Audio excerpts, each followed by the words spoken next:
مراد منصور کی آمد سے بے خبر وہ اندر موجود تھا۔ اس کی دھڑکنیں بے ترتیب ہوئیں، دوسرے ہی پل خود کو سنبھالا۔ مراد منصور غصے میں اندر گیا تھا۔ اندر کچھ بھی ہو سکتا ہے، بدترین، ناقابل تلافی۔ آنکھوں کے سامنے مہروش کا عکس نمودار تھا۔ تقریباً بھاگتے ہوئے اندر گئی۔ نظر مراد منصور کی پشت پر پڑی جو ارد گرد سے بے خبر کمرے کی جانب تیزی سے بڑھ رہا تھا۔ اس کا دماغ گھومنے لگا، جبکہ لاؤنج میں موجود کلثوم بیگم کے علاوہ وقار سعید، عریش اور اندلیب، جو پہلے مراد کے بگڑتے تیوروں کے ساتھ آتے اور کمرے کی جانب جاتا دیکھ کر حیران زدہ تھے، اب ادینہ کو سوالیہ نظروں سے دیکھ رہے تھے۔ ان لوگوں کے نکلنے کے بعد پہلے عریش اور اندلیب شادی سے واپسی کے بعد پہلی فرصت میں مبارکباد کے لیے آئے تھے، اور ان سے کچھ ہی دیر بعد وقار سعید مراد کی آمد سے بے خبر وہاں آیا تھا۔ کلثوم بیگم نے انہیں ادینہ کی کچھ ہی دیر پہلے واپسی کے متعلق آگاہ کیا تھا۔ مہروش بے لاؤنج میں ان کے ساتھ ہی بیٹھی تھی، لیکن تھوڑی دیر پہلے ہی شانزے کو سلانے کے لیے کمرے میں لے گئی تھی۔ ادینہ، تم واپس کیوں آ گئی؟ تمہاری طبیعت تو ٹھیک ہے نا؟ اور یہ مراد کو کیا ہوا ہے؟ اتنے غصے میں کیوں ہے؟ وہاں لڑائی وغیرہ تو نہیں ہوئی؟ کلثوم بیگم پریشان سی اس کی طرف بڑھیں، فکر مندی سے استفسار کرنے لگی۔ سب کچھ ختم ہو گیا امی، ادینہ بولی تو لہجہ ٹوٹ پھوٹ کا شکار تھا۔ اللہ رحم، کیا ختم ہو گیا؟ انہوں نے گھبرا کر دل پر ہاتھ رکھا۔ وقار، عریش اور اندلیب ناسمجھی کے عالم میں خاموش کھڑے تھے۔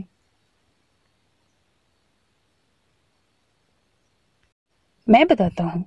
اسی وقت مراد کمرے سے باہر آیا، آواز تیز اور لہجہ ترش تھا۔ دائیں ہاتھ کی مضبوط گرفت سے مہروش کا بازو تھامے وہ اس کو کھینچ کر کمرے سے باہر نکال رہا تھا۔ آواز کے تعاقب میں بصارت سے ٹکراتا منظر وہاں موجود ہر ایک فرد کو سکتے میں ڈال گیا تھا، جبکہ مہروش اس اچانک افتا پر سنبھلنے میں ناکام، مضبوط گرفت سے بازو میں اٹھتے درد کی شدت کو نظر انداز کرتی مراد منصور کو حیرت و نفرت سے دیکھ رہی تھی۔ معید نے ادینہ کو طلاق دے دی ہے۔ بہن کی بربادی کا کرب غصے کے خوف سے دبک کر بیٹھ گیا تھا۔ ماں کو بتاتے ہوئے اس کی نظر باری باری سب پر پڑی، مگر مہروش کے بعد وقار سعید پر قہر آلود نظر ٹھہر گئی تھی۔ اس کا ضبط تمام ہوا تھا۔ نفرت و انتقام کا لاوا اس کے تن بدن کو جلا گیا تھا۔ معید نے میرے سامنے ادینہ کو طلاق دی، اور یہ سب اس ذلیل انسان کی وجہ سے ادینہ کے ساتھ ہوا۔ میں اس گھٹیا انسان کی زندگی برباد کر دوں گا، اس کی بہن کو تباہ کر دوں گا، اس کے سامنے اس کی بہن کو طلاق دوں گا، اپنی بہن کے ہر دکھ کا بدلہ لوں گا۔ وہ اندر کا زہر بلاخر باہر نکال لایا تھا۔ غصے و نفرت سے پھنکارتے ہوئے وہ ایک ایک لفظ چلا کر ادا کرتا مہروش کے بازو کو جھنجھوڑنے لگا۔ ادینہ کی طلاق کی خبر جہاں کلثوم بیگم سمیت سب کو ہلا کر رکھ گئی تھی، وہیں مراد منصور کی باتیں تناؤ بڑھا گئیں۔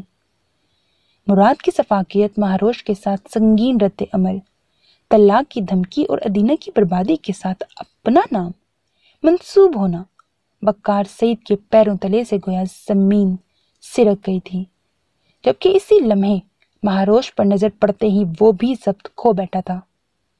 مراد منصور کا وحشی روپ اسے بدحواس کر گیا تھا۔ وہ مزید ایک لمحہ ضائع کیے بنا آگے بڑھا اور مہروش کے بازو کو اس کی گرفت سے آزاد کراتے ہوئے اسے زوردار دھکا دیا۔ دھکے کی شدت مراد منصور کے قدموں کو لڑکھڑانے پر مجبور کر گئی تھی۔ گھٹیا انسان، وہ بمشکل خود کو سنبھالتا اس کی جانب مڑا۔ خبردار، جو ماہی کو ہاتھ لگایا جان سے مار دوں گا، وقار اسی شدت سے چلایا۔ ہاتھ لگا کر تو دیکھو، دونوں بہن بھائیوں کو اوقات یاد دلا دوں گا۔ وہ بھی گرایا۔ یا اللہ مدد، خدا کا واسطہ ہے، تم دونوں کو کیوں مرنے مارنے کی بات کر رہے ہو؟ کلثوم بیگم کا دل کانپنے لگا، دونوں کے سامنے ہاتھ جوڑنے لگی۔ ادینہ الگ ہی کیفیت سے دو چار سب کو آنکھیں پھاڑے دیکھ رہی تھی، جبکہ عریش اور اندلیب اچانک سنگین ہوتی صورتحال میں بے بس تماشائی سے زیادہ کچھ نہ تھے۔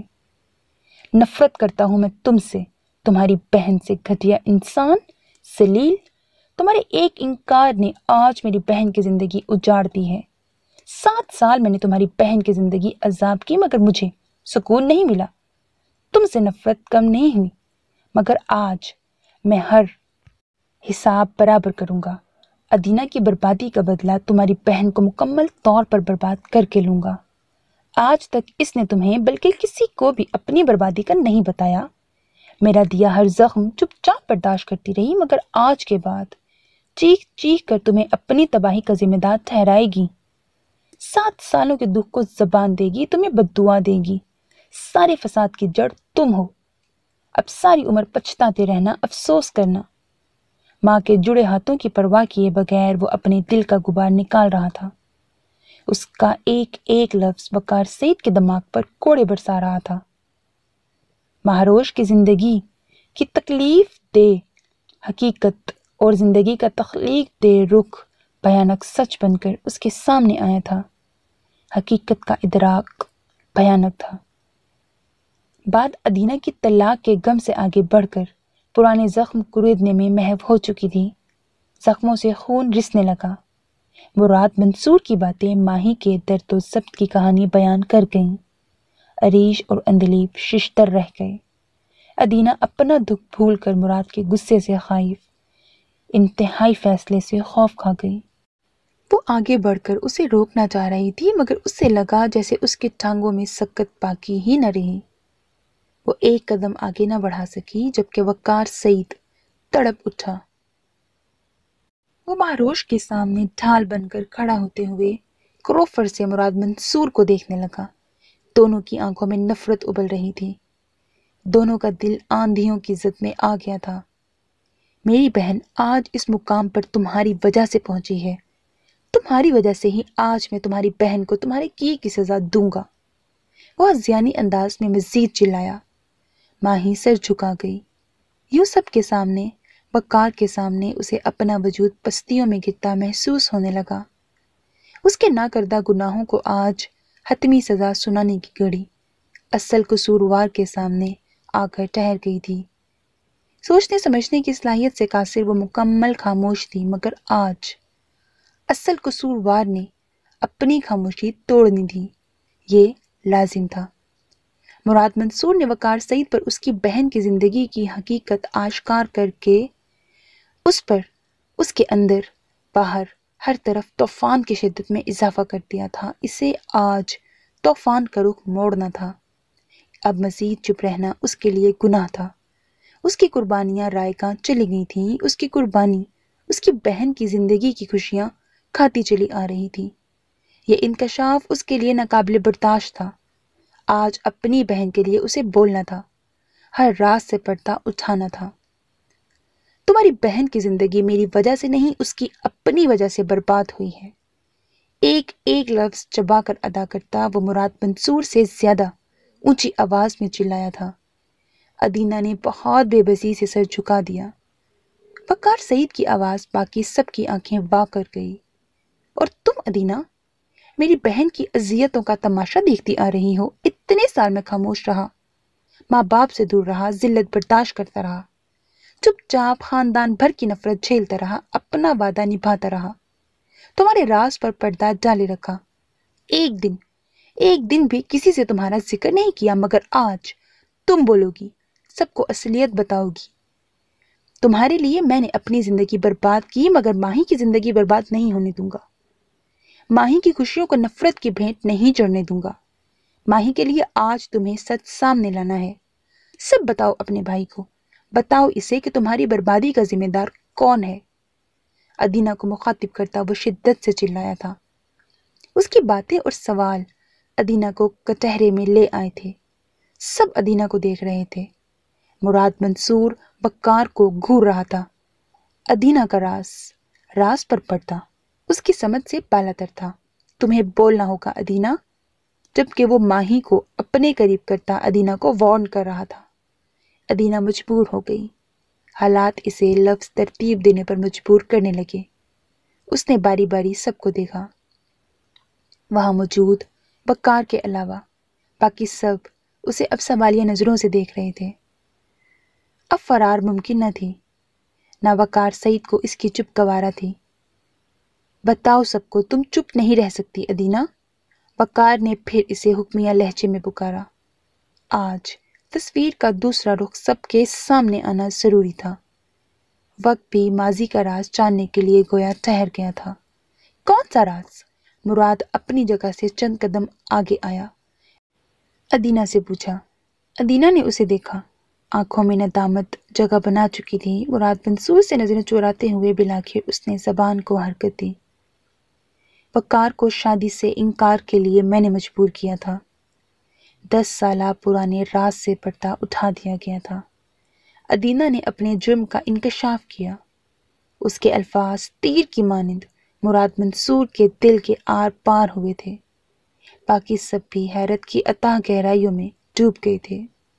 اس کا اعتراف مہروش کو تعاسف و ملال میں دھکیل گیا۔ اسے یوں لگا کہ جیسے ادینہ نے اس کے کانوں میں پگھلا ہوا سیسا انڈیل دیا ہو۔ نیکسٹ سین۔ علی ایان حسن گیلانی آفس جانے کے لیے تیار تھا۔ نئی صبح کا آغاز اس نے بھرپور جوش و جذبے سے کیا۔ حسن گیلانی بھی ناشتے کے بعد آفس جانے کے لیے تیار تھے۔ ساجدہ گیلانی کا چہرہ بیٹے کو زندگی کی طرف واپس آنے کے بعد معمول کے مطابق خود کو ڈھالنا، ہر لحاظ سے خود کو نارمل ظاہر کرنا، اسے مطمئن دیکھ کر تمتمانے لگا تھا۔ زندگی اپنے ڈگر پر لوٹ آئی تھی۔ وہ زندگی کے ساتھ مسکرانے لگی تھی۔ اس کی مسکراہٹ 7 سالہ آزردگی کو مات دے گئی تھی۔ ڈیڈ، اب ہمیں نکلنا چاہیے۔ کافی کا آخری سپ لیتے ہوئے وہ اپنی نشست سے اٹھ کھڑا ہوا۔ حسن گیلانی نے اس کی تقلید کی۔ اوکے ماما، شام کو ملتے ہیں پھر۔ وہ ماں کے گلے لگا۔ اپنا خیال رکھنا، انہوں نے اس کے چہرے پر پیار کرتے ہوئے کہا تو وہ مسکرایا۔ آپ بھی، محبت بھرے 2 الفاظ ان کے گوش گزارے۔ حسن گیلانی اس کے منتظر کھڑے تھے۔ وہ اجازت لے کر ان کے ساتھ باہر نکل آیا۔ کل رات افریشم سے بات کرنے کے بعد اس کی راہیں ہموار ہو گئیں۔ اس سے منزل واضح نظر آ گئی تھی۔ کسی بھی قسم کی الجھن کو اپنے اندر جگہ دے کر وہ بالکل بھی بھٹکنا نہیں چاہتا تھا۔ واپسی کی کٹھن آزمائشوں کے بعد بالکل بھی نہیں۔ ادھوری محبت کی اب اس کی زندگی میں کوئی جگہ باقی نہیں رہی تھی۔ اتنا تو وہ طے کر چکا تھا کہ اب دل میں مستبشرہ جمال کو بسا کر خود کو اذیت میں دن رات نہیں کاٹنے۔ آفس تک کا سفر خاموشی سے کٹا۔ حسن گیلانی نے اسے تمام سٹاف سے ملوایا۔ یونیورسٹی کے دوران وہ کبھی کبھار آفس آتا تھا، لیکن اب 7 سالوں بعد آج کا دن اس کے لیے نیا تجربہ تھا۔ آج کا دن خاص تھا۔ کچھ چہرے جانے پہچانے تھے، کچھ ذہن سے اوجھل ہونے کے بعد یادداشت پر دستک دے رہے تھے، اور کچھ نئے چہرے تھے۔ وہ خوش دلی کے ساتھ سب سے ملتا رہا۔ حسن گیلانی نے اسے اس کا کیبن دکھایا، پھر اسے لیے اپنے آفس میں آ گئے۔ کچھ دیر بعد ان کے نئے پارٹنرز میٹنگ کے سلسلے میں انہی کے آفس میں آنے والے تھے۔ جب تک وہ اسے کچھ ضروری فائلز دکھا کر ساتھ ساتھ تفصیلات بتا رہے تھے، وہ دلچسپی سے حسن گیلانی کو سن رہا تھا۔ وقت دھیرے دھیرے سرک رہا تھا۔ تقریباً 1 گھنٹے بعد پیون نے انہیں آ کر اطلاع دی کہ میٹنگ کے لیے مسٹر بخاری اور ان کی مسز آ گئی ہیں۔ حسن گیلانی نے انہیں فوراً اندر لانے کو کہا اور ہاتھ میں موجود فائل بند کر کے ٹیبل پر واپس رکھی۔ علی ایان بھی جب تک اپنی جگہ سنبھال چکا تھا۔ تھوڑی دیر بعد آفس کا دروازہ پھر سے کھلا۔ حسن گیلانی چہرے پر سنجیدہ سی مسکراہٹ لیے اپنی جگہ سے اٹھے۔ آفس میں داخل ہونے والے مسٹر اینڈ مسز بخاری کے چہرے پر بھی مسکراہٹ تھی۔ علی بھی اپنی جگہ سے اٹھا۔ پہلی نظر مسٹر بخاری پر پڑی، جو حسن گیلانی کے ساتھ مصافحہ کرنے کے بعد اس کی طرف ہاتھ بڑھا رہے تھے۔ اس نے بھی اپنا ہاتھ آگے بڑھایا۔ اس دوران اس کی سماعتوں سے ایک نسوانی آواز ٹکرائی۔ السلام علیکم سر۔ وعلیکم السلام۔ حسن گیلانی نے اس آواز کا جواب دیا تھا۔ علی ایان سے ملنے کے بعد مسٹر بخاری نے اپنی نشست سنبھالی۔ ان کے سامنے سے ہٹتے ہی علی کی نظر ان کی بیوی پر پڑی۔ دونوں کی نظریں ایک دوسرے پر مرکوز ہوئیں۔ وقت یکدم گویا ٹھہر سا گیا۔ پہلی ملاقات دونوں کی آنکھوں میں حیرت سمیٹ لائی۔ دونوں کی آنکھوں میں شناسائی کے رنگ ایک ساتھ اترے۔ اتنے سالوں بعد بھی دونوں کو ایک دوسرے کے چہرے مانوس لگے۔ علی کے چہرے کی مسکراہٹ پل بھر میں سمٹ گئی تھی کہ اندر دل کو بدترین دھچکا لگا تھا۔ ذہن بری طرح منتشر ہوا تھا۔ جس محبت کو دل سے خروچ کر وہ گہری کھائی میں پھینک کر نئی راہوں کا مسافر بنا تھا، وہاں پہلے ہی پڑاؤ پر اسی محبت سے منسوب ایک چہرہ، ایک یاد معطر فاطمہ کی شکل میں اس کے سامنے تھی، اور معطر فاطمہ اس کی آنکھوں میں مستبشرہ جمال کا عکس لاشعوری طور پر واضح کر گئی تھی۔ معطر فاطمہ نے اس کے چہرے کے بدلتے تاثرات کو اپنی آنکھوں میں امٹتی حیرت کے باوجود محسوس کر لیا تھا۔ اس کے ذہن میں بھی ایک لمحے میں کئی مناظر حاوی ہوئے تھے، کئی پرانی یادیں غالب آئی تھیں، مگر علی ایان کی نسبت وہ جلدی منتشر سوچوں کو سمیٹ کر ہوش میں واپس آئی۔ آپ سے مل کر اچھا لگا، آہستگی سے کہتے ہوئے شوہر کے برابر کرسی سنبھالی۔ علی ایان نے خاموشی سے بیٹھنے پر اکتفا کیا۔ علی بیٹا، یہ ہیں مسٹر شایان بخاری اور ان کے مسز معطر فاطمہ، اور یہ میرا اکلوتا بیٹا علی ایان حسن گیلانی۔ پہلے میں نے آپ کو بتایا تھا علی اٹلی میں تھا، لیکن اب پاکستان آ گیا ہے، آج سے یہ ہمارے ساتھ ہوگا۔ حسن گیلانی نے ان کا تعارف کروایا۔ اس کے بعد بھی کافی باتیں ہوتی رہیں، لیکن وہ غائب دماغی سے سب سنتا رہا۔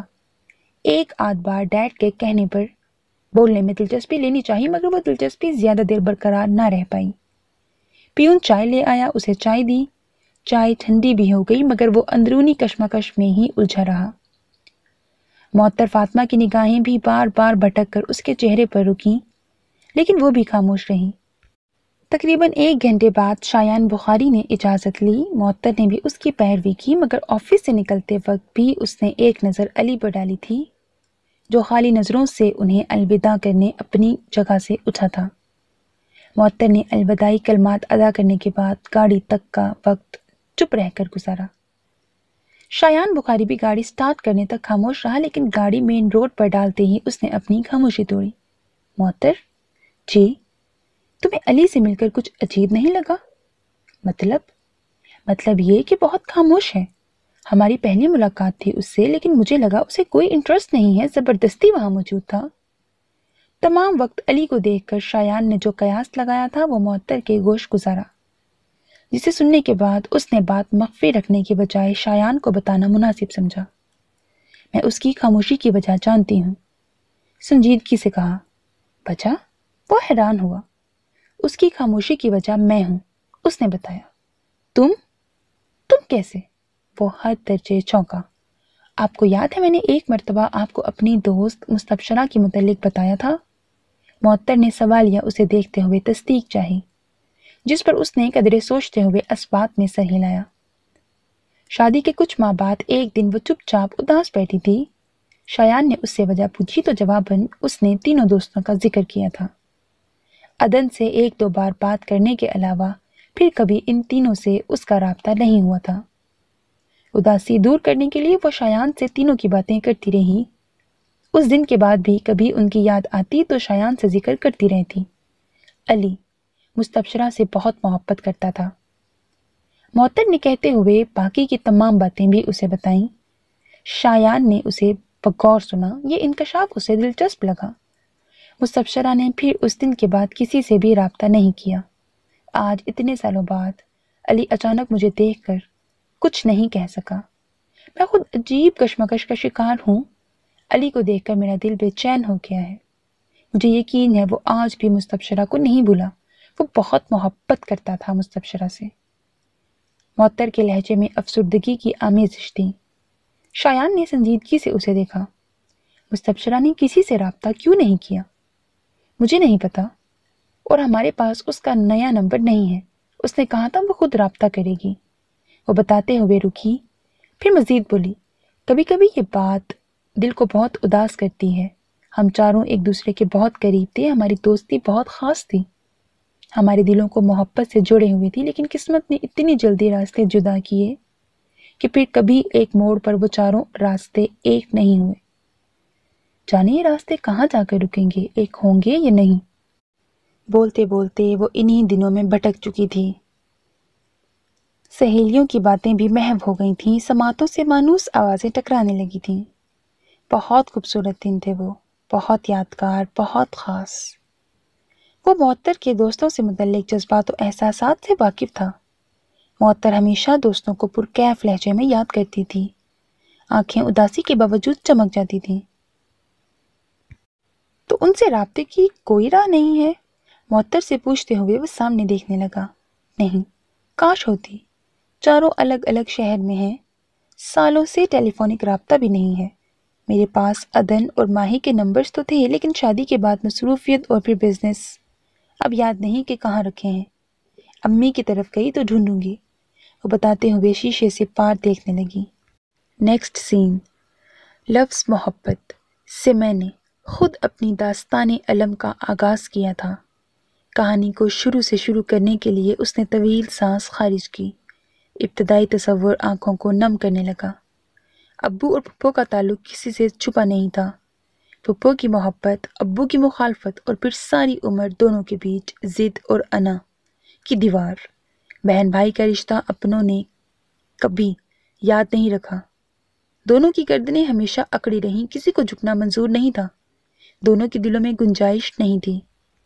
پرسوز آواز میں تمہید باندھتی وہ ایک پل کو رکی، باقی سب سنجیدہ تاثرات سمیت اسے سننے میں محب تھے۔ اس کے رکنے پر کوئی کچھ نہ بولا۔ اس نے باری باری سب کو دیکھا، پھر سلسلہ کلام جاری رکھا۔ میں یونیورسٹی میں ایڈمیشن لینا چاہتی تھی۔ ڈرتے ڈرتے ابو سے بات کی، ان کی اجازت چاہیے تھی۔ انہوں نے سوچتے ہوئے اجازت تو دے دی، مگر اگلے 2 دن بعد مجھے علم ہوا کہ میرے لیے وقار کا رشتہ آیا ہے، جس کے لیے انہوں نے حامی بھی بھر لی تھی۔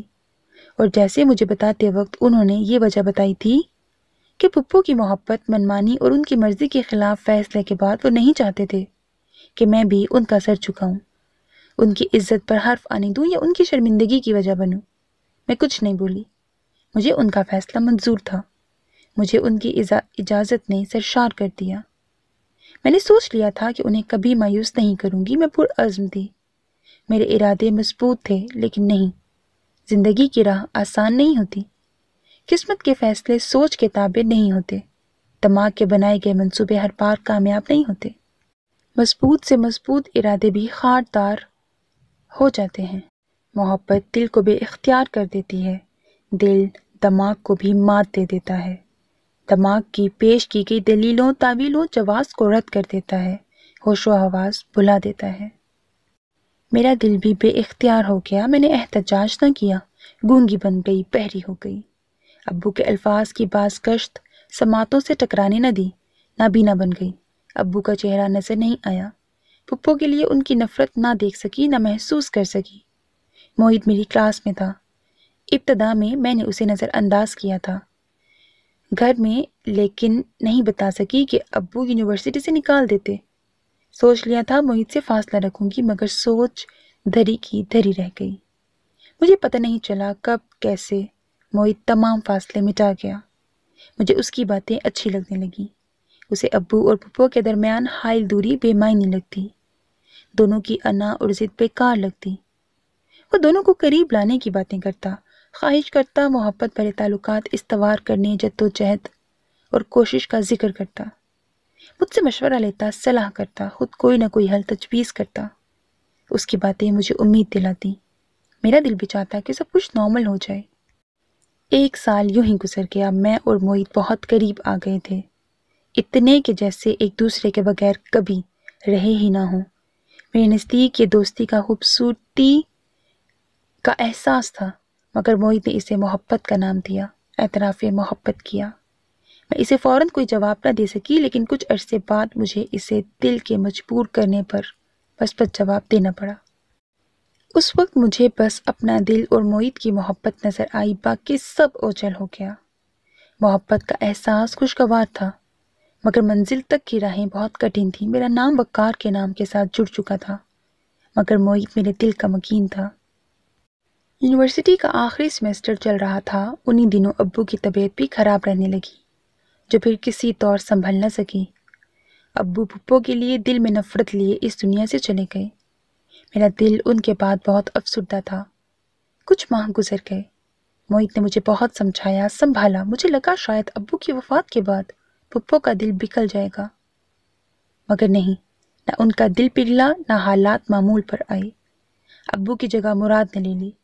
مراد نے ابو کی نفرت کو اور زیادہ شدت سے برقرار رکھا۔ مراد کی انا زیادہ قد آور نکلی۔ عداوت، کدورت، رنجشوں اور بدگمانیوں کا نیا باب شروع ہوا۔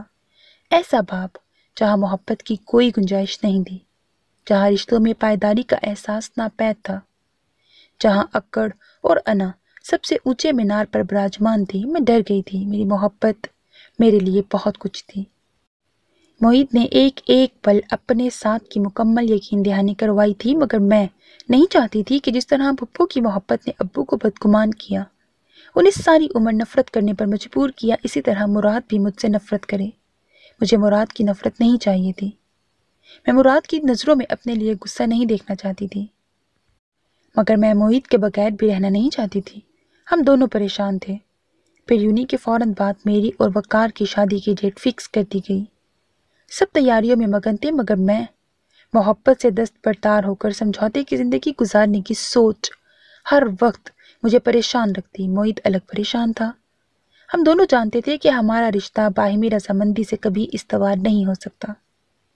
مراد اور پھپھو کے دل میں نفرت جڑیں مضبوط تھیں۔ معید نے مجھے مشورہ دیا، ہم بھاگ کر شادی نہیں کرنا چاہتے تھے، نہ ساری عمر باقی رشتوں سے خیانت کرنا چاہتے تھے۔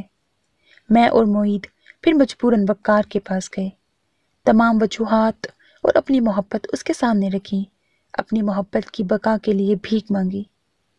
وقار ہماری خاطر، ہماری محبت کی خاطر مجبوراً مان گیا۔ اس نے سلسلہ کلام ایک بار منقطع کیا، ایک ایک لفظ ماضی کے واقعات اداسی میں لپیٹ کر پیش کیے۔ وہ ہماری خود غرضی کی انتہا تھی جب ہم نے وقار سے اپنا نام مخفی رکھنے کے لیے درخواست کی تھی، اور وقار مان گیا تھا۔ وقار نے وعدہ کیا کہ وہ میرا نام کبھی اپنی زبان پر نہیں لائے گا۔ ہم خوش ہو گئے، دل مطمئن تھے۔ معید نے بھی مکمل یقین دلایا کہ یہ راز ہمیشہ راز رہے گا، جس پر وہ قائم بھی رہا۔ وقار کے انکار کے بعد معید سے شادی سب کے سامنے ہوئی، مگر وہ شادی آزمائشوں کی سیڑھی پر پہلا قدم تھا۔ ہم دونوں خوش تھے، زندگی خوبصورت لگنے لگی تھی، مگر ہماری خوشیوں کی مدت بہت مختصر تھی۔ پھپھو نے مجھے قبول نہیں کیا، معید سے ناراض ہو گئی۔ مجھے اپنے گھر میں دیکھ کر ان کے زخم تازہ ہو گئے تھے، نئے سرے سے رسنے لگے تھے۔ ابو کا کہا ایک ایک لفظ نفرت اور مرتے دم تک قطع تعلقی انہیں اذیت دیتی رہی، اور وہی اذیت انہوں نے میرا مقدر بنا دی۔ ادینہ ایک ایک بات بتاتی چلی گئی۔ اصل مسائل کا آغاز 1-2 سال میں باقاعدگی سے ہوا۔ معید مالی لحاظ سے مستحکم نہیں ہو پا رہا تھا، جس کے لیے پھپھو نے میری سات کو وجہ بنایا، مجھے منحوس کہا، معید کی زندگی میں نحوست کا ذمہ دار ٹھہرایا۔ معید ان کی باتیں نظر انداز کرنے کی کوشش کرتا، مگر مسلسل ناکامیاں اس کے حوصلے پست کر گئیں۔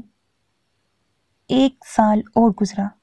ہم 3 سال گزرنے کے باوجود اولاد کی نعمت اور رحمت سے محروم تھے۔ ہر گزرتا دن زندگی کی آزمائشوں میں مزید اضافہ کرتا جا رہا تھا۔ ہم دونوں اولاد کے لیے دعا کرتے، مگر دعائیں قبول نہ ہوتیں۔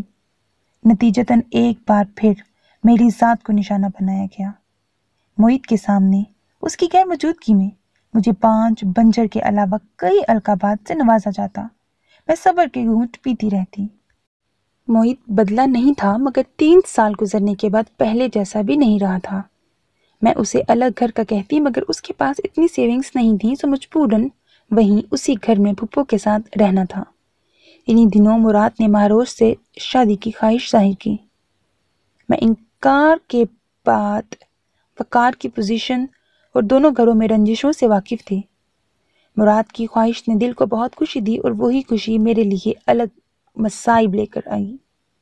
پھپھو نے 100 باتیں بنائیں۔ مراد کو برا بھلا کہا کہ اس نے اور ابو نے کبھی ان کے لیے دل نرم نہ کیا، اور اب بے شرمی اور بے غیرتی کے ساتھ وقار کی بہن سے شادی کرنے جا رہا ہے۔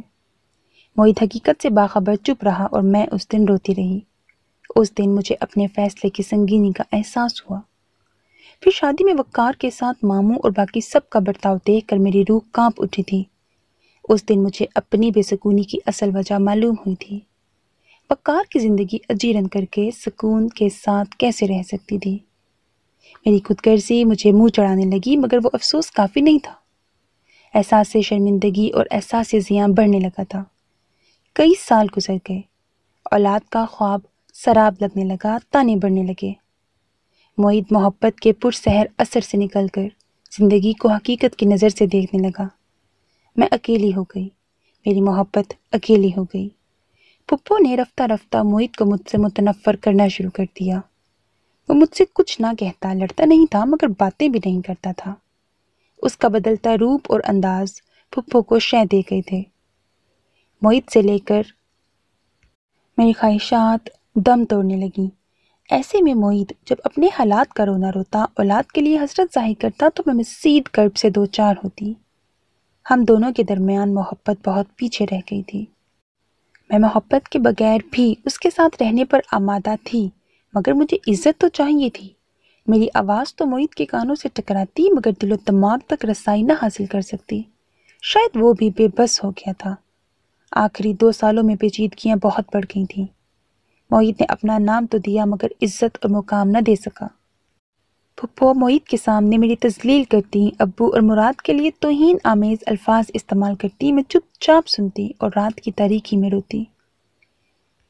10 سال مسافت نے مجھے تھکا دیا تھا، میں اندر سے چور چور ہو چکی تھی۔ کئی بار خوف کو نظر انداز کر کے بولنے کی کوشش کی، مگر پھر مجھے خاموش رہنا پڑا۔ آپ سب کے رویے، گھر میں خاموشی اور تناؤ، مراد اور ماہی کا پر اسرار تعلق، شفاق رویے، اریبہ اور نایاب کی آنکھوں میں ڈر مجھے خائف کرنے لگا۔ مجھے یہاں بہت گڑبڑ لگی۔ اپنا دکھ اور مسئلہ میں نے اپنے اندر ہی چھپا لیا۔ معید سے کبھی کبھی رابطہ کرتی، وہ سرسری سا جواب دیتا، آنے کو کہتا۔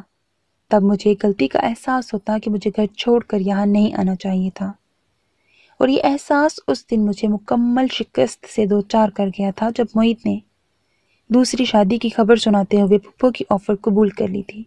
اس دن میں ہار گئی تھی، اور ماہی کی اصل گناہ کار میں تھی۔ بدنام وقار ہوا، سزا ماہی کو ملی۔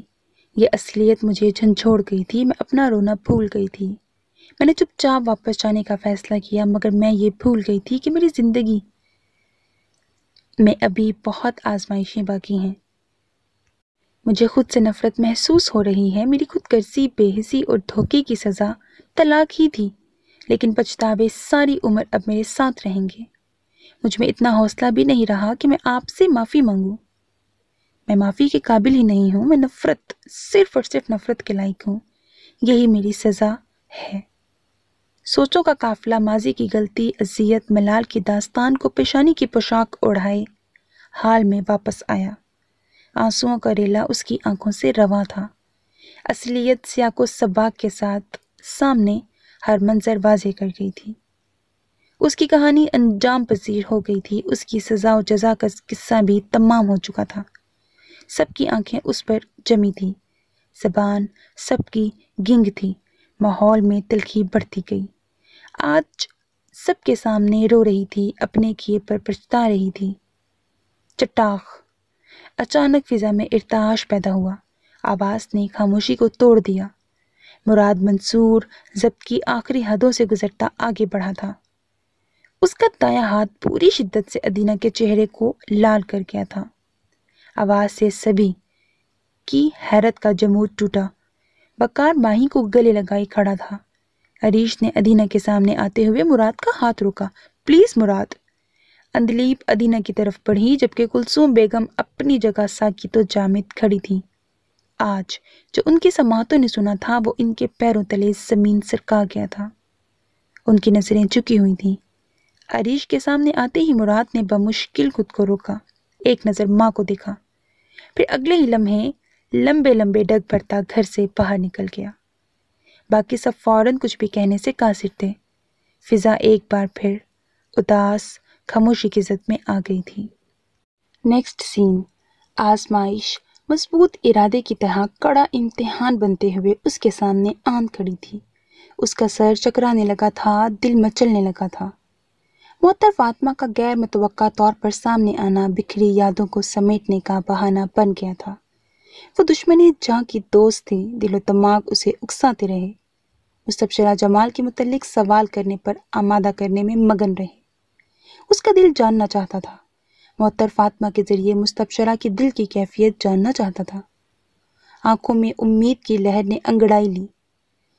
زبردستی سلائے گئے احساسات و جذبات بیدار ہو گئے۔ آخری سانس لیتی محبت کو گویا زندگی کی نوید مل گئی تھی، لیکن وہ ایک لفظ بھی زبان پر نہ لا سکا۔ چاہنے کے باوجود وہ مستبشرہ جمال کا ذکر نہیں کر سکا تھا۔ معطر فاطمہ سے نہیں پوچھ سکا کہ مستبشرہ جمال اس کی محبت کو ٹھکرانے کے بعد اب کس حال میں ہے، اس کا پتھر دل موم ہوا کہ نہیں، علی کے ساتھ محبت کا ناٹک رچانے کے بعد اسے پانے کی سنگینی کا احساس ہوا کہ نہیں، کبھی اس نے علی کی محبت کی سچائی کا اعتراف کیا کہ نہیں، اس کی زندگی میں ہلچل مچی یا وہ مکمل پرسکون ہے؟ محبت نے اس کے دل پر دستک دے کر در کھلوائے یا اس کے دل کے راستے اب بھی بند ہیں؟ گزرے 7 سالوں نے اس کی زندگی کو ماضی کا پابند رکھا یا وہ حال میں مطمئن مستقبل کا ہی سوچتی ہے؟ وہ ایک سوال بھی نہ پوچھ سکا، دل تڑپتا رہا، اس نے دل کو تڑپنے دیا۔ کافی وقت گزر گیا، وہ اپنے کیبن میں چلا آیا، طبیعت بوجھل ہونے لگی تھی۔ صبح وہ جس جذبے سے آفس آیا تھا سب ماند پڑ گیا تھا۔ اسے حلق میں چبھن محسوس ہونے لگی تو گلاس میں پانی انڈیل کر حلق تر کیا۔ پانی کی ٹھنڈک نے دماغ کی حدت میں کمی بھی کی۔ اندر برپا طوفان تھمنے لگا، جبھی سماعتوں سے واضح الفاظ ٹکرانے لگے۔ اس نے مکمل توجہ سے آواز سنی، پیچھے پلٹ کر دیکھنے کی غلطی مت کرنا، اپنے حقیقی رشتوں کے چہروں کو غور سے دیکھو، ان کی خوشی کی وجہ تم ہو، تمہارا کرب انہیں بھی مات دے سکتا ہے، تم بھی زخمی ہوگے اور ماما ڈیڈ کی روح بھی تڑپے گی۔ روح پر یادوں کو حاوی مت ہونے دو علی، یادیں سراب کی طرف لے جائیں گی، سانسوں کو عذاب لمحوں میں دھکیل دیں گی۔ تمہاری محبت یک طرفہ تھی، تمہارے جذبات مستبشرہ کے لیے کوئی اہمیت نہیں رکھتے تھے۔ سوچوں کو بھٹکنے سے روک لو، دل کو ڈپٹ کر آئینہ دکھاؤ۔ تم مستبشرہ کے دل میں کبھی کوئی جگہ نہیں رکھتے تھے، اس کی زندگی میں تمہاری کوئی جگہ نہیں تھی، اب بھی نہیں ہوگی۔ اس نے کبھی تم سے محبت نہیں کی تھی، تمہاری محبت اس کے نزدیک محض ایک مذاق اور وقت گزاری کا بہانہ تھی۔ اب اگر تم نے اس کی طرف بڑھنا چاہا تو اس کی سفاکیت تمہیں مکمل طور پر تباہ کر دے گی، تم کبھی نہیں سنبھل پاؤ گے۔ واپسی مت جانا، مستبشرہ کے خیال کو رد کر دو، وہ تم سے محبت نہیں کرتی، اسے سوچنا چھوڑ دو۔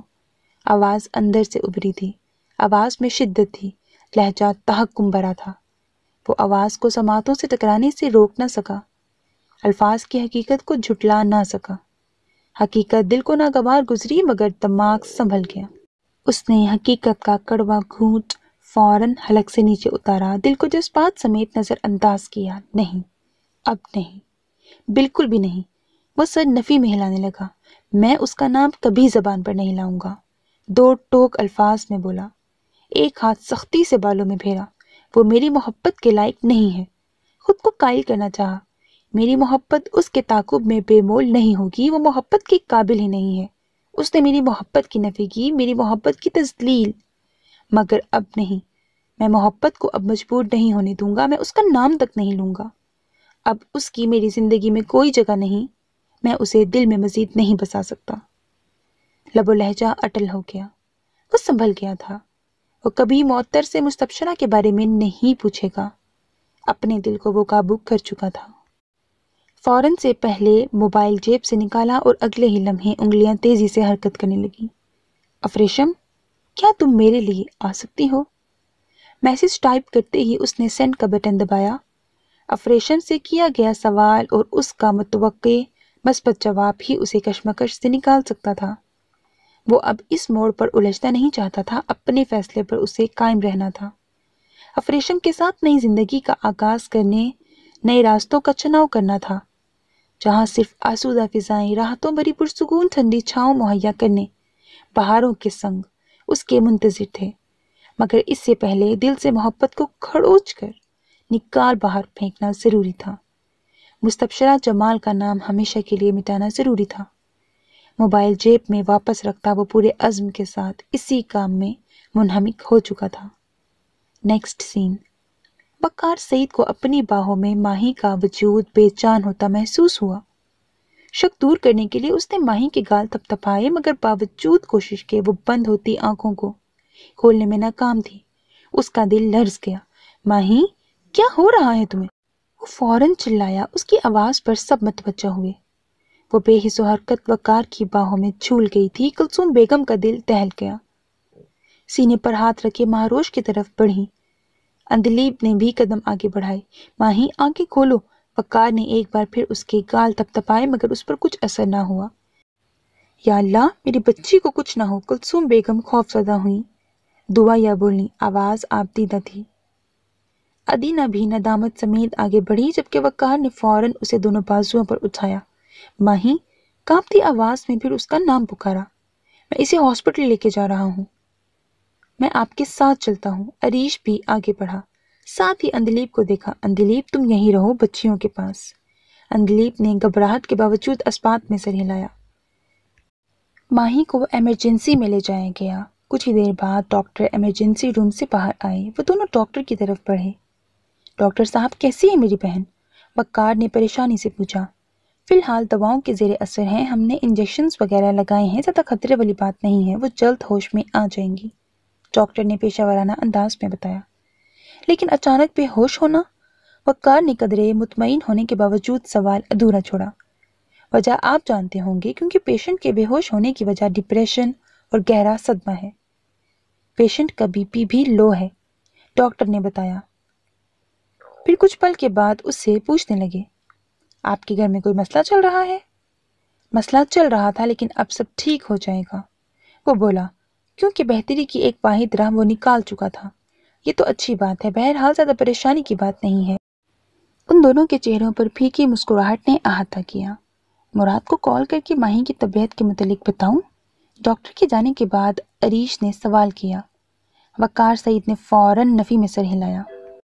نہیں، اب ماہی کے ساتھ اس کا کوئی واسطہ نہیں ہوگا۔ جتنا کھیل اس نے کھیل کر بدلہ لینا تھا، ماہی کو اذیت دینی تھی، وہ دے چکا ہے، اب مزید نہیں۔ میں اپنی بہن کو اس جنگلی انسان کے حوالے نہیں کروں گا۔ اس کا ماہی پر کوئی حق نہیں ہے، حقارت سے بولا۔ مراد کی اصلیت اور بھیانک روپ کی سچائی اس کا خون کھولا گئی تھی۔ نفرت کا لاوا اس کے اندر امڑنے لگا تھا۔ عریش حالات کی نزاکت کے پیش نظر خاموش ہو گیا۔ عریش، جبکہ وقار نے اس کی خاموشی پر اسے پکارا، جی، تم ایسا کرو، ہمارے گھر جاؤ اور امی ابو کو تمام باتیں بتاؤ۔ اب ضروری ہے کہ وہ بھی تمام حقیقت سے آشنا ہو۔ اتنے سال میں نے ان کی نفرت برداشت کی، ان کی بدگمانیوں پر چپ رہ کر عذاب جھیلا، مگر اب سب کو معلوم ہونا ضروری ہے۔ مراد کا مکروہ چہرہ بے نقاب ہونا ضروری ہے۔ اتنے سال وہ ابو کی نظروں میں معتبر بنا رہا، میں ادینہ کی عزت کے لیے بے عزت ہوتا رہا، مگر سب بے سود۔ ابو میری بات نہیں سنیں گے، شاید یقین بھی نہ کریں۔ تم انہیں سب بتاؤ اور یہاں لے آؤ۔ عریش نے اسبات میں سر ہلایا۔ ماہی کے دکھوں کا ازالہ تو شاید ناممکن ہے، لیکن باقی کی زندگی وہ اذیت میں نہیں گزارے گی، وہ مزید بولا۔ اتنی دیر میں اس کا فون بجا۔ کلثوم بیگم کے گھر کا نمبر تھا۔ اس نے کچھ سوچتے ہوئے کال ریسیو کی اور موبائل کان سے لگایا۔ بیٹا، ماہی کیسی ہے اب؟ کلثوم بیگم نے فکر مندی سے پوچھا۔ فی الحال بے ہوش ہی ہے، جواباً اس کا لہجہ خود بخود کھردرا ہو گیا۔ گہرے صدمے میں ہے۔ کلثوم بیگم چاہنے کے باوجود مزید کچھ نہ بول پائیں، مگر دوسری طرف وقار سعید آج چپ نہیں رہنا چاہتا تھا۔ انہیں خاموش پا کر چپتا ہوا سوال کیا، پپو، ماہی بہت عزیز تھی نا آپ کو؟ جواباً دو آنسو ان کی آنکھوں سے پھسلے۔ ادینہ ان کے بالکل سامنے بیٹھی تھی، انہیں دیکھ رہی تھی۔ اندلیب بھی شانزے کو سلانے کے بعد اریبہ کو گود میں لیے قریب ہی بیٹھی تھی۔ کلثوم بیگم نے ندامت سے نظریں چکا لیں۔ ایسی ہوتی ہے محبت؟ وہ تنزیہ پوچھنے لگا۔ وہ چپ رہ کر اسے سننے لگی۔ روتی بھی ہوگی ماہی، گھر میں کبھی نہیں روتے دیکھا آپ نے، ہمیشہ سے مسکراتی رہتی تھی۔ اس کی آنکھیں بھی باتیں کرتی تھیں، مسکراتی تھیں، بہت خوبصورت زندگی تھی ماہی کی۔ آپ کیسے اتنے سال خاموش رہیں پھپھو؟ ایک بار بھی کسی سے آپ نے مراد کی ناانصافیوں کا ذکر نہیں کیا، ماہی کو رونے دیا، اس کی زندگی کو عذاب ہونے دیا۔ اس کی آنکھوں میں زندگی نے کتنی بے بسی سے دم توڑا ہوگا، اور آپ بے حسی سے دیکھتی رہیں۔ آپ بھی مراد کی طرح مجھ سے بدلے کے لیے ماہی کو تڑپتے دیکھ کر خوش ہوتی ہوں گی۔ ماہی کی زندگیوں کو دکھوں سے بھر کر بے رنگ کر کے کتنا سکون ملا ہے آپ سب کو۔ آپ بھی ماہی کے گناہ گار ہیں، آپ نے کبھی اس پر رحم نہیں کیا، بے حسی سے سب دیکھتی رہیں، آپ بھی قصوروار ہیں۔ بہت بد نصیب ہوں میں، میری ساتھ میری بہن کی بد نصیبی کی وجہ بنی، میری وجہ سے مراد قطرہ قطرہ اذیت اس کے اندر انڈیلتا رہا۔ بہت نفرت کی ہوگی ماہی نے مجھ سے، اب بھی بدگمان ہوگی، میں کبھی خود کو معاف نہیں کر سکوں گا۔ ماہی کے متعلق ایک ایک سوچ اسے ننگے پاؤں سمیت جلتے کوئلوں پر کھڑا کر گئی تھی۔ کلثوم بیگم کو اس کی اذیت کا احساس نڈھال کرنے لگا۔ بولنے، حوصلہ دینے کی سکت ان میں نہیں تھی، اشک بار آنکھیں اور آنکھوں میں بھری ندامت۔ ادینہ بے بسی سے انہیں دیکھتی رہی، مگر اب مزید نہیں۔ ماہی اب اس گھر میں قدم نہیں رکھے گی پھپھو، آپ اور آپ کی اولاد کی بے حسی اور خود غرضی کی بھینٹ نہیں چڑھنے دوں گا میں اس کو۔ میں اب اسے کسی کے حوالے نہیں کروں گا، میں ماہی کو مزید کر برداشت نہیں کرنے دوں گا۔ ماہی اب آپ کے گھر نہیں آئے گی، آپ اس کا سامان پیک کر دیں، اب وہ واپس نہیں آئے گی۔ یہ فیصلہ وہ بہت سوچ سمجھ کر چکا تھا، جس میں رد و بدل کی کوئی گنجائش باقی نہ تھی۔ وقار، اس بار انہوں نے اپنی چپ توڑی، بیچارگی سے اس کا نام لیا، مگر وہ کچھ بھی سننا نہیں چاہتا تھا۔ نہیں پھپھو، اب نہیں۔ پہلے آپ نہیں بولی تو اب بھی آپ کو بولنے کا کوئی حق نہیں۔ ماہی واپس نہیں آئے گی، میں اس کو واپس نہیں جانے دوں گا۔ وہ کھردرے لہجے میں بولا اور کال ڈسکنیکٹ کر دی۔ اسے کچھ نہیں سننا، نہ وضاحت، نہ دلیل، نہ بہتری کی امید کے لیے پروسوک باتیں۔ موبائل واپس رکھتے ہوئے وہ پھر سے کوریڈور میں چھوٹے چھوٹے چکر کاٹنے لگا۔ ابھی تک ماہی کو ہوش نہیں آیا تھا، کچھ دیر پہلے ڈاکٹر بتا کر گیا تھا۔ چلتے چلتے وہ ایک دم رک گیا، نظر عریش اور پھر اس کے پیچھے آتے سعید احمد اور نفیسہ بیگم پر ٹہر گئی تھی۔ ان دونوں کے چہرے پر فکر مندی تھی، جبکہ آنکھیں چند سیکنڈ بعد وقار سعید کو دیکھ کر نم ہو گئی تھیں۔ وہ دونوں بے تابی سے آگے بڑھے تھے۔ وقار گھبرایا، حیران ہوا۔ حقیقت سے آگاہی کے بعد وہ ماں باپ کے رد عمل کے متعلق پریشانی کی وجہ سے سوچ بھی نہیں سکا تھا، اور نہ اب اسے موقع ملا تھا۔ عریش ان دونوں کو ماہی کی کنڈیشن کے متعلق بتا چکا تھا۔ اس وقت سعید احمد نے بنا کچھ کہے وقار سعید کو گلے لگایا تھا۔ ان کی باہوں کی گرمائش وقار کی زبان گنگ کر گئی تھی، اس کا دل بھر آیا تھا۔ اس لمحے کے لیے وہ 10 سال اندر ہی اندر ارمان کرتا رہا، ترستا رہا تھا، مگر اب جب یہ لمحہ حقیقت کا روپ دھار چکا تھا، تب وہ اپنی کیفیت کا اندازہ نہیں کر پا رہا تھا۔ عام حالات میں ایسا ہوتا تو وہ خوش ہوتا، شاید جشن بھی مناتا، مگر آنکھ کے پردے پر مہروش کا عکس تھا۔ اس سمیت کوئی بھی کچھ بول نہ پایا، مگر یہ لمحات معتبر تھے۔ So my dear listeners, that was the end of second last episode of the novel اس دل میں بسے ہو تم. Hope you like it. اپنا بہت خیال رکھیے گا نیک تمناؤں کے ساتھ. اللہ حافظ.